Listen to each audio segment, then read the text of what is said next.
दोस्तों आज मैं Pakistan film industry, Pakistan drama industry और पाकिस्तान मॉडलिंग इंडस्ट्री से वाबस्ता ऐसी अदाकारों के बारे में बताने जा रहा हूँ जिनकी 21 जुलाई को सालगिरह होती है।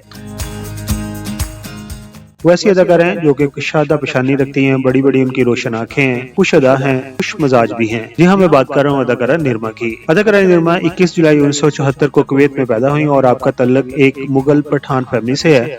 आपके वालिद का नाम जहांगीर हसैन था जो कि कुवैत की एक मारूफ कंपनी में बतौर डायरेक्टर काम कर रहे थे, जबकि आपकी वालिदा शमीम अख्तर एक घरेलू खातून थी।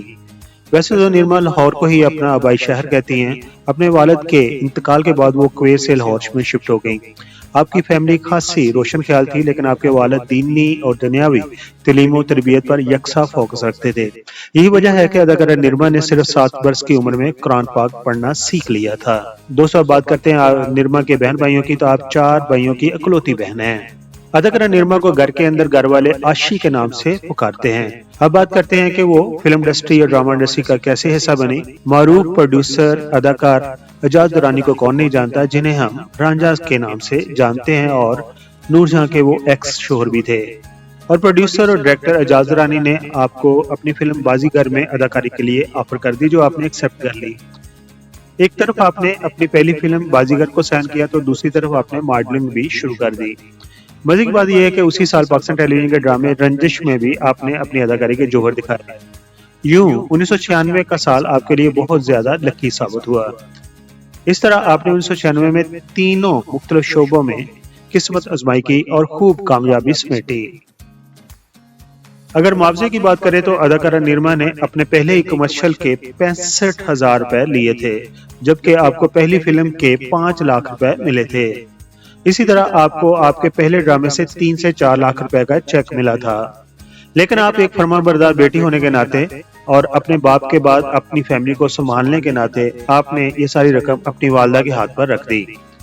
जब आप शोबिज इंडस्ट्री में अपने अरूज पर थी तो आपने शोबिज इंडस्ट्री से किनारा कशी कर ली और सोचा कि ग्रेजुएशन कर ली जाए और कोई बिजनेस किया जाए। अभी आपने बरूने मुल्क में अपना पहला ही सेमेस्टर खत्म किया था कि उनकी वालदा शदीद अलील हो गई और वो वापस पाकिस्तान आ गई, जिसके बाद उनका तालीमी सिलसिला बरकरार न रह सका और अपनी तालीम को वो मुकम्मल ना कर सकी। अदाकारा निरमा ने यूं तो अपने शोबिज कैरियर में बहुत सारे अवार्ड्स अपने नाम किए, लेकिन 2004 का साल उनके लिए बहुत ही ज्यादा लकी साबित हुआ। 2004 में लक्स इंटरनेशनल की जानब से उन्होंने पाकिस्तान की नुमाइंदगी की, जबकि लक्स ने इंडिया की तरफ से अदाकारा ऐश्वर्या राय को सिलेक्ट किया था।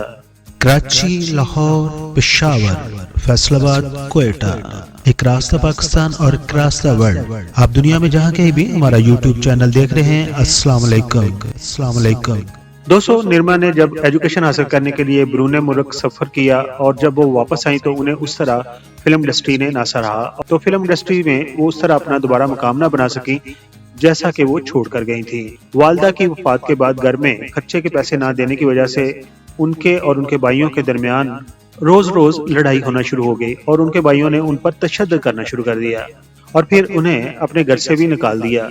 तब वो अपने एक करीबी दोस्त के घर चली गई और अपने दोस्त के घर ही में उन्होंने एक कमरा उनसे किराए पर ले लिया और अपने अखराजात को पूरा करने के लिए उन्होंने स्टेज ड्रामा का रुख किया और प्रोड्यूसर से राब्ते शुरू कर दिए।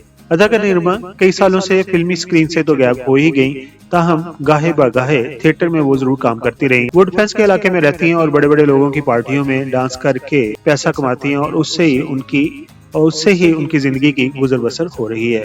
दोस्तों ये थी आपकी और हमारी पसंदीदा अदाकारा निरमा की जिंदगी की कहानी। अदाकारा निरमा की जिंदगी से हमें ये सबक मिलता है कि अगर आप अपने रूज पर हैं तो जो पैसा आप कमाते हैं उसको संभालना चाहिए ताकि आपके मुश्किल वक्त में आपके काम आ सके, और जब आप अरूज पर हैं तो अपने बहन भाइयों को भी किसी काम पर लगाएं ताकि वो अपने पांव पर खड़े हो सकें। अभी आपने मुकम्मल वीडियो देख ली। अगर आपको पसंद आई तो हमारे चैनल को सब्सक्राइब कर दिए, हमारी इस वीडियो को लाइक कर दीजिए। अपना और अपनी फैमिली को बहुत सारा ख्याल रखिए। Thank you so much.